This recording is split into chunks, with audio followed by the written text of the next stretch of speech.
जब इस्लाम धर्म की उत्पत्ति भी नहीं हुई थी, तब यह पूरा क्षेत्र यहूदी धर्म के लोगों का हुआ करता था और इसे किंगडम ऑफ इजराइल या किंगडम ऑफ जूडा कहते थे। और यह बात 1000 ईसा पूर्व की है।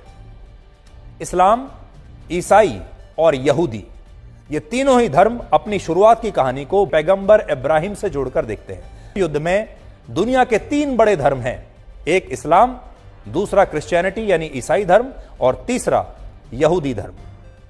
पैगंबर इब्राहिम के पुत्र आइजैक को भी इन्हीं तीनों ही धर्मों में एक विशेष स्थान दिया गया है और आइजैक के पुत्र जेकब का भी इन सभी धर्मों में जिक्र आता है।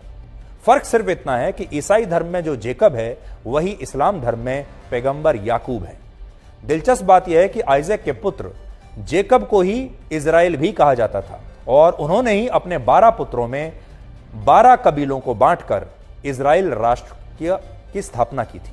12 पुत्रों में उनके एक पुत्र का नाम था जूडा, जिन्हें यहूदा भी कहते हैं, और यहूदा के नाम पर ही उनके वंशज यहूदी कहलाए और उनका धर्म यहूदी माना गया। फिलिस्तीन के मुसलमान जिस भूमि को अपना बताते हैं, उस भूमि पर आज से 3000 वर्ष पहले यहूदा साम्राज्य का शासन था और इस हिसाब से देखें तो फिलिस्तीन के मुसलमानों से कहीं पहले, हजारों वर्ष पहले, यह भूमि यहूदी धर्म के लोगों की हुआ करती थी।